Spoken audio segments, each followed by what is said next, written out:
Épisode de WoW se déroulant à Hershey, Pennsylvanie, il y a eu le dernier épisode de WoW avant Night of Champions. What's up les catch addicts, c'est Jimbo, et aujourd'hui, on se retrouve pour les résultats du WoW du 22 mai 2023.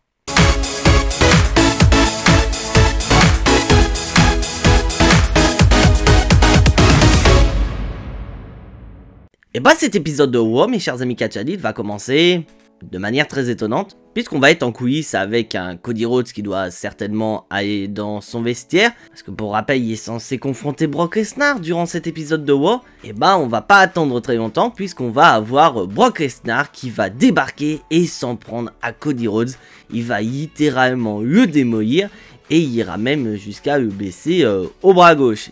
Et vous allez voir que cette blessure au bras gauche va être le fil rouge de ce segment de WoW entre Brock Lesnar et Cody Rhodes. Mais il faut quand même dire, WWE, vous faites beaucoup de recyclage ces derniers temps avec Cody Rhodes. Mais bon, je chipote un petit peu, on va repasser quand même du côté du ring où nous accueillons Paul Heyman qui va dans un premier temps s'innocenter de ce qui s'est passé en disant qu'il n'a rien à voir avec Brock Lesnar et cette attaque sur Cody Rhodes. Et Paul Heyman va rapidement changer de sujet en rappelant au public de WoW que ce samedi à 19 h c'est Night of Champions. Et pour rappel mes chers amis catch addicts, je vous donnerai rendez-vous à 18 h sur Twitch pour live réaction de Night of Champions.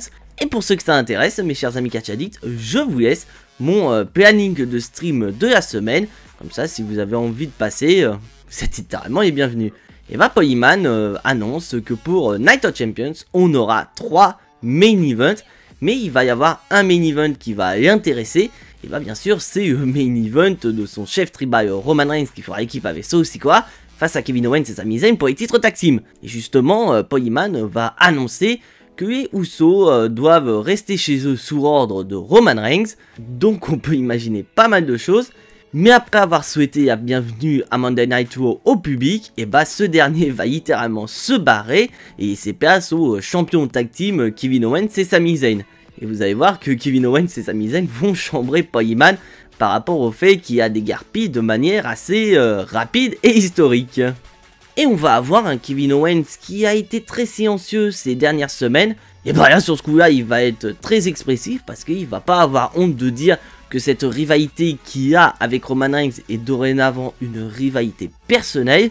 Et à la différence de Roman Reigns qui a dédié sa victoire à Night of Champions à l'équipe des Wild Samoans, et bah Kevin Owens et Sami Zayn ne vont pas hésiter une seule seconde à dire que eux aussi, ils vont dédier leur victoire à une des plus grandes équipes, voire même la plus grande équipe de l'histoire de la WWE, bah les Usos.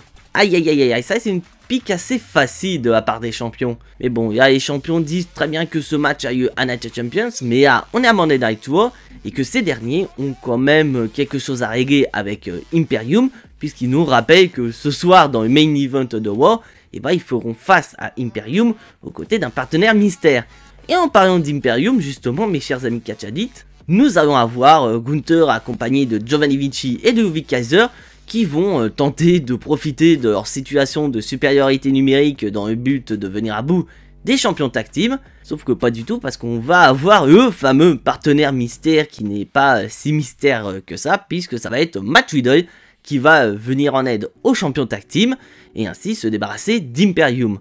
Pourquoi je dis pas si mystère que ça finalement la présence de Matt Riddle? Bah, c'est parce que tout simplement quelques heures avant WoW, bah, WWE a décidé littéralement de nous spoiler l'identité de ses partenaires mystères, et c'est sans aucune surprise que c'est Matt Riddle.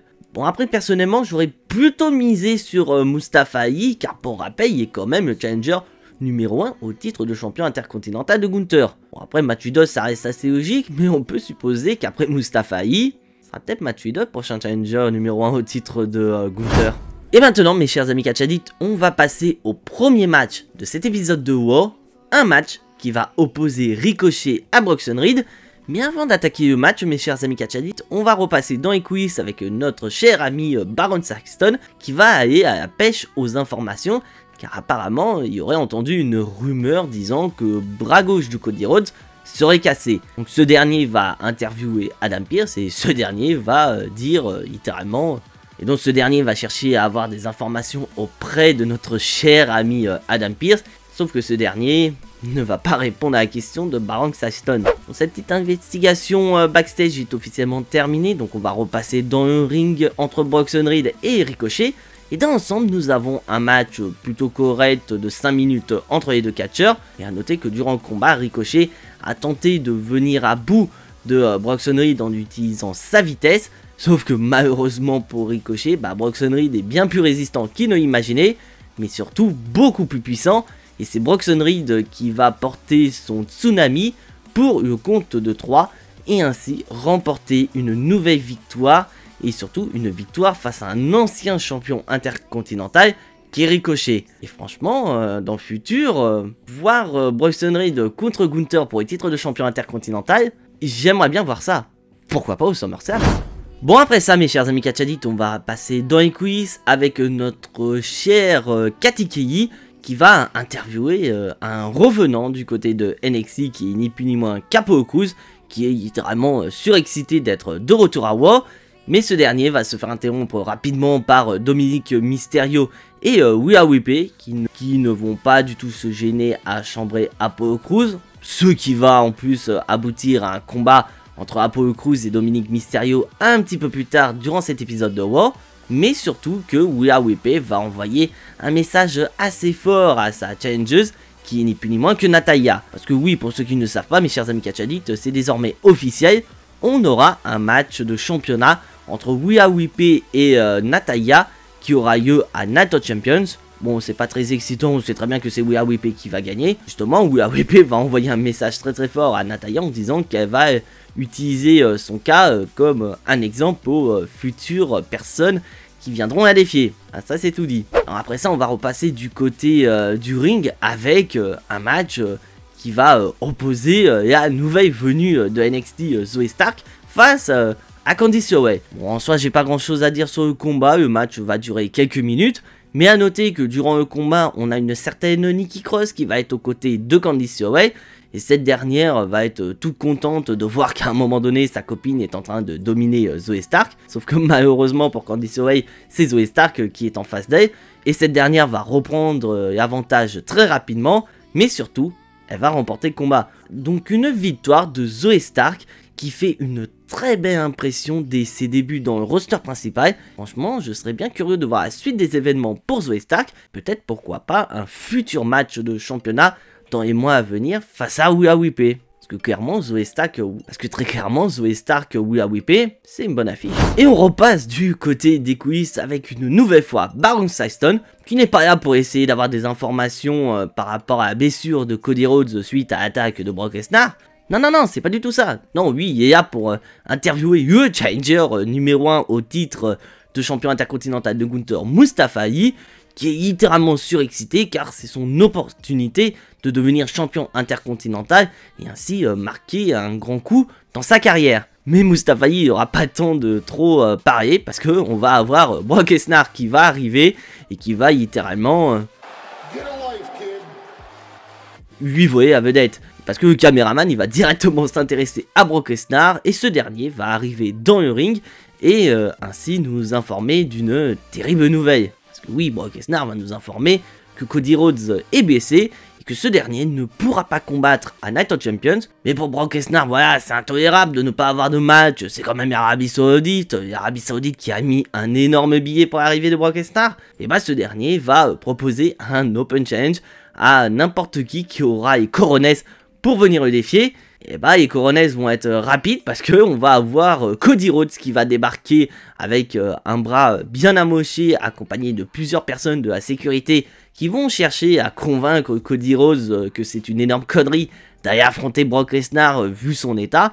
Mais Cody Rhodes il en a rien à faire, lui il veut taper Brock Lesnar, il n'y a rien d'autre dans la tête et ce dernier va même retirer son écharpe et il est prêt à confronter la bête. Mais franchement, Cody Rhodes, t'aurais dû réfléchir à 3 fois avant de faire ça. Parce qu'on va avoir une confrontation entre Cody Rhodes et Brock Lesnar.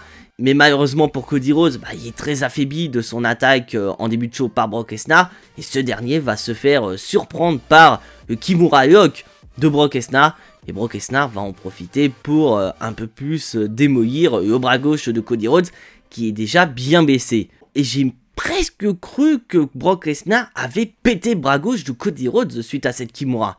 Mais bon, il est pas pété, mais il est quand même bien amoché ce bras gauche de Cody Rhodes. Ah vraiment, pour Cody Rhodes, s'il veut affronter Brock Lesnar, bah ça va être chaud pour lui. Bon, après ce qui vient de se passer entre Brock Lesnar et Cody Rhodes, bah on va quand même passer à un nouveau combat. Et bah dans ce combat, on va avoir les Viking Raiders qui vont affronter Alpha Academy accompagné par Maxime Dupuis. Et vous allez voir que Maxime Dupuis va avoir son importance. Et dans l'ensemble, nous avons un match tag team plutôt correct entre ces deux équipes. Mais on voit que du côté de WWE, ils veulent mettre Alpha Academy parmi les top face de leur division tag team. On voit qu'à quel point la plupart du temps c'est Chad Gable qui fait le boulot, mais que le public veut la présence de Otis. Et dès que ce dernier fait le hot tag avec son partenaire, et bah Otis est littéralement en feu. Mais on va passer au tournant du match, et comme je vous ai dit, il va y avoir la présence de Maxime Dupuis, mais également celle de Valhalla du côté des Viking Raiders. Et donc on va avoir une interaction entre les deux femmes, ce qui va distraire les Viking Raiders, et ainsi permettre à Chad Gable de porter un roll-up pour le compte de 3. Donc Alpha Academy remporte une victoire face aux Viking Raiders, et renouvelle ainsi donc avec la victoire, parce que c'est vrai que ça faisait un petit moment qu'on n'avait pas vu Alpha Academy remporter un combat, et voir cette alliance Alpha Academy Maxime Dupuis, et bah je suis assez curieux de voir la suite, parce que très clairement, bah c'est Otis qui est sacrément mis en avant dans tout ça. Baron Saxton, qui tente une nouvelle fois d'avoir des informations concernant Cody Rhodes et sa blessure au bras gauche, et bah il va pas s'investir très longtemps parce qu'il va littéralement être jeté avec Adam Pearce du vestiaire par ni plus ni moins que Cody Rhodes qui veut parler à personne. Ah là vraiment Cody Rhodes, très mal mon pote. Bon après ça on va repasser dans le ring avec un match qui pour moi m'a fait replonger aux grandes heures de NXT, puisqu'on va avoir un combat entre Shinsuke Nakamura et Finn Balor. Et pourquoi nous avons ce match mes chers amis catchadites? Parce que tout simplement on a eu un manque de respect de la part de Shinsuke Nakamura envers Adam Pearce, qui n'a pas pu à Finn Balor, car pour Finn Balor, si tu manques de respect à un membre du Judgment Day, et bah tu manques de respect au Judgment Day tout entier. Et donc on a ce combat, et franchement on a un très bon combat entre les deux catcheurs. Et bien sûr à noter mes chers amis catchadites qu'un certain Damien Priest est aux abords du ring, et ce dernier bah, ne va pas hésiter une seule seconde à aider Finn Balor alors que ce dernier allait prendre un Kinshasa, ce qui ne va pas du tout plaire à Shinsuke Nakamura, et ce dernier va prendre une décision plus que bête puisqu'il va s'en prendre à Damien Priest, ce qui va être profitable à Finn Balor, et Finn Balor va profiter de cette situation pour porter son coup de grâce pour le compte de 3. Donc suite à cette mauvaise décision de la part de Shinsuke Nakamura, Finn Balor remporte le combat, et une victoire qui pourrait très bien propulser Finn Balor vers un match très important qui aura lieu au prochain PLE. Parce que oui, WWE nous a informé que la semaine prochaine du côté de Raw, et bah, les matchs de qualification pour la mallette Money in the Bank débutera. On pourrait très bien imaginer Finn Balor la semaine prochaine dans un de ces matchs de qualification pour tenter de devenir Mr. Money in the Bank. Et surtout si on a Seth Rollins qui remporte le match pour devenir champion World Heavyweight, et bah avoir un Finn Balor Seth Rollins pour le titre, moi je suis impatient de voir ça.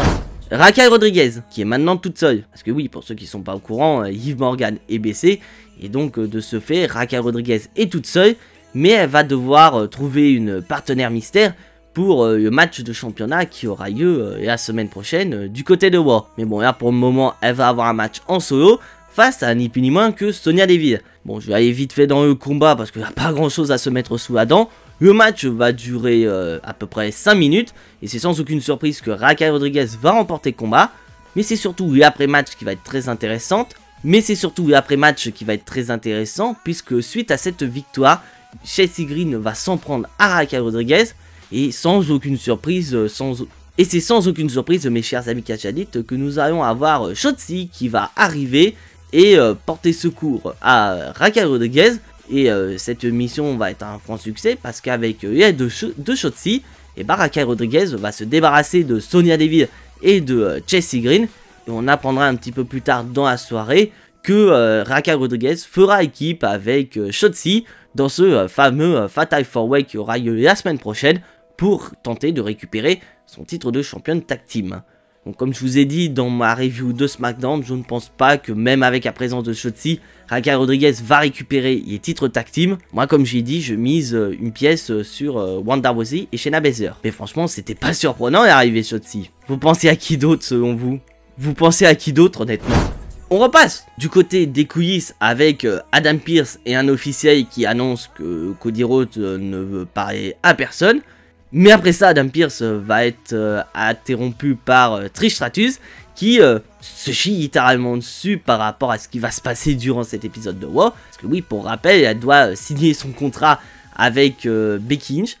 Parce que oui, elle va signer son contrat et il y aura quand même Becky Lynch dans le ring. Et Trish Stratus, elle les a vues les dernières signatures de contrat. Ça se passe jamais très bien généralement.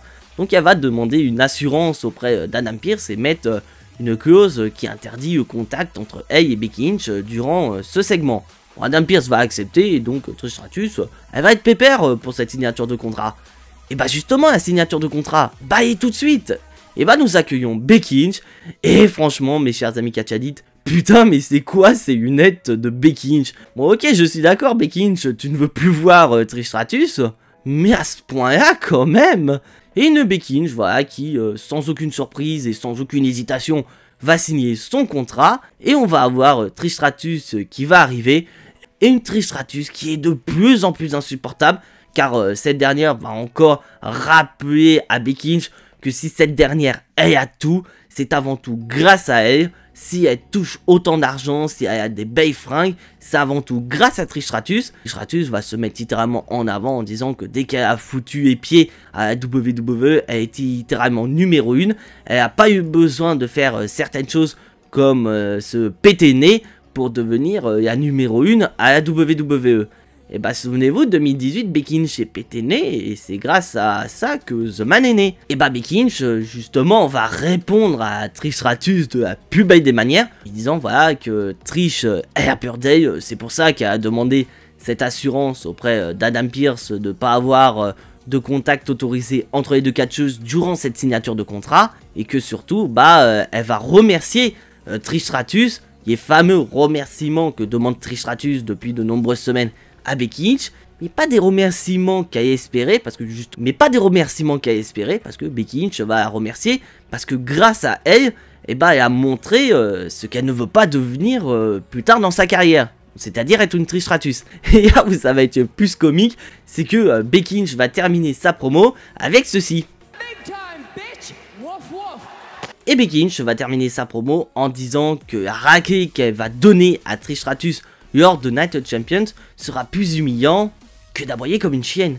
Et donc c'est quelque chose que Trish Stratus ne va pas trop apprécier et va décider de balancer la table sur Becky Lynch. Ah techniquement il n'y avait pas de contact entre les deux catcheuses. C'est la table qui a foncé sur Becky Lynch, pas Trish Stratus. Et ce segment va se terminer ainsi avec une Becky Lynch qui a pris ascendance psychologique sur Trish Stratus. Et pour ceux qui n'ont pas la référence, voici un petit extrait de quoi parlait Becky Lynch. Aïe aïe aïe, ah oui, parce qu'à cette époque, la division féminine, c'était rabaissé à ça. Et maintenant, on va passer au prochain combat de la soirée, Apollo Crews face à Dominic Mysterio. Et dans l'ensemble, nous avons un match plutôt correct entre les deux. Ça fait vraiment plaisir de revoir Apollo Crews du côté du roster principal après son petit passage du côté de NXT. Mais malheureusement pour Apollo Crews, une certaine Rhea Ripley est aux abords du ring.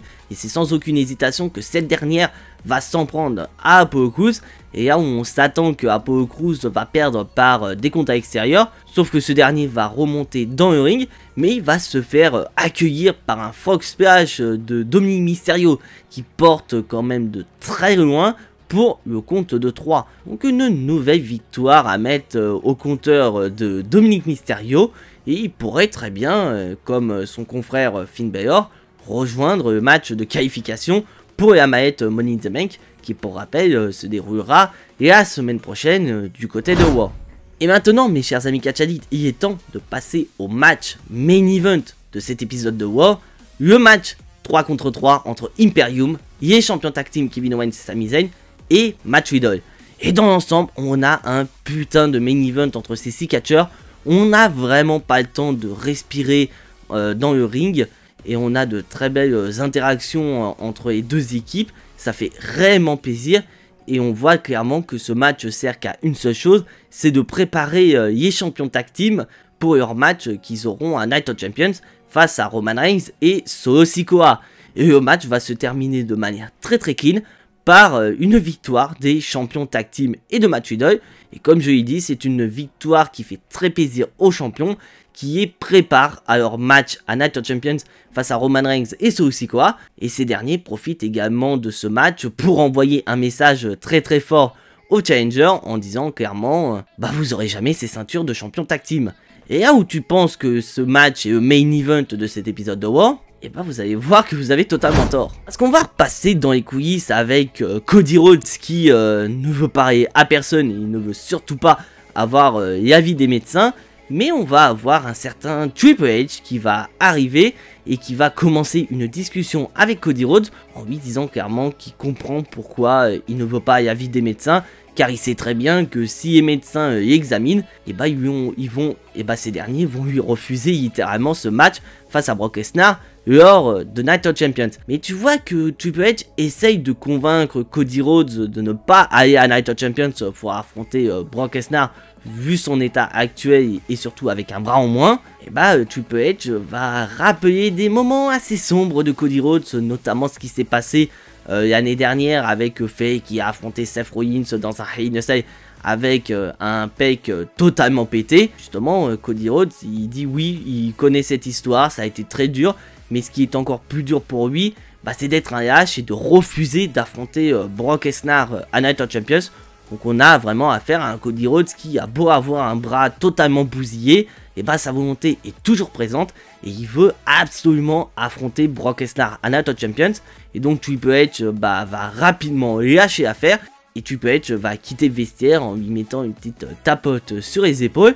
Mais tu sens que du côté de Triple H, tout ça était prémédité. Parce qu'on sent littéralement que Triple H avait pour objectif de chauffer Cody Rhodes pour son match à Night of Champions face à Brock Lesnar. Parce que Triple H, il y a déjà eu cette situation de ça quelques années. Car on a vraiment un Cody Rhodes qui a beau être affaibli, il veut son match face à Brock Lesnar. Et si vraiment il est capable de battre Brock Lesnar à Night of Champions avec un bras en moins, littéralement on pourra dire que Cody Rhodes, il est totalement prêt à battre Roman Reigns. Et maintenant, mes chers amis Catch Addicts, il est temps de passer au bilan de cet épisode de War. Dans l'ensemble, j'ai bien aimé cet épisode de War. On a eu des matchs qui sont principalement courts, mais qui sont quand même très intéressants. On a un très bon main event entre Imperium, Sami Zayn, Kevin Owens et Matt Riddle, qui nous chauffe pour rien des main events de Night of Champions entre les champions tag team Solo Sikoa et Roman Reigns. Surtout, on a tout ce segment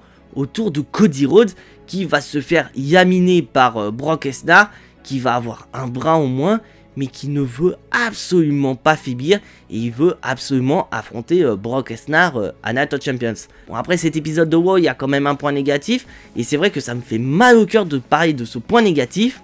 On n'a rien eu concernant le titre de champion du monde pour War. Ah si, c'est vrai, on a eu la même chose que la semaine dernière, on a eu Seth Rollins qui a eu droit à sa vidéo enregistrée avec Corey Graves qui vont revenir sur les moments importants de sa carrière, comme notamment sa rivalité face à Roman Reigns. D'ailleurs, Seth Rollins va continuer à titiller Roman Reigns par rapport au fait que Roman Reigns, depuis qu'il est champion, il a un ego démesuré, et qu'à la différence de son ancien confrère du Shield, Seth Rollins, s'il est champion du monde, il ira défendre son titre de champion du monde à tous les pay-per-view qui pourra aller, peut-être Money in the Bank. Mais mis à part ça, on a eu un bon épisode de War dans l'ensemble, et c'est pour ça que je lui donne la note de 7 sur 10. Et personnellement, je trouve que cet épisode de War a bien réussi son objectif en tant que dernier épisode de War avant un pay-per-view. C'est tenter de nous donner de la hype. Après, je chipote un peu. Bon, après, mis à part le titre World Heavyweight, le reste c'est plutôt correct.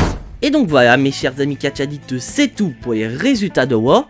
Et je m'adresse à ce cher ami Catch Addict qui n'est toujours pas abonné à cette chaîne YouTube. Je te laisse cliquer sur le bouton abonner, c'est entièrement gratuit et ça soutiendra la chaîne. Et je ne peux que vous remercier, mes chers amis Catch Addicts, vous êtes de plus en plus nombreux à vous abonner, à me suivre et à partager cette incroyable aventure sur YouTube. Je ne peux que vous remercier, j'ai pas d'autres mots à dire. Et bien sûr, j'essaye de faire cette vidéo 800 abonnés très rapidement. Parce qu'au rythme où c'est parti, vous allez rapidement être plus de 900 sur la chaîne, voire même atteindre le seuil symbolique des 1000 abonnés. Donc il faudrait peut-être que je me bouge le cul à sortir cette vidéo. Mais bon, comme il s'agit de la semaine avant Night of Champions, j'aurai pas forcément le temps de sortir cette vidéo, car il va y avoir également le Jimbo Gnostic de Night of Champions qui sortira vendredi sur la chaîne. Il y aura bien sûr également la review de SmackDown qui sortira samedi. Et bien sûr, la review de Night of Champions qui sortira ce dimanche sur la chaîne. Donc n'hésite absolument pas à cliquer sur la petite cloche pour être notifié de la sortie de ces vidéos sur la chaîne. Et bien sûr, si tu kiffes ce que je fais, n'hésite absolument pas à lâcher ton plus gros pouce bleu qui fait également plaisir à la chaîne. Et donc si vous avez bien compris mes chers amis Catch Addict, on se retrouve vendredi pour le Jimbo Gnostic de Night of Champions. Donc pour ceux que ça intéresse, j'ai posté mon planning de stream de la semaine sur mon compte Twitter. Donc n'hésitez absolument pas à vous abonner en passant. Et donc pour ceux que ça intéresse, on se retrouve demain à 14 h sur Twitch pour un live sur WWE 2K23. Mais en attendant, soyez tous très fiers d'être des Catch Addicts. C'était Jimbo et à la prochaine. Get a life, kid.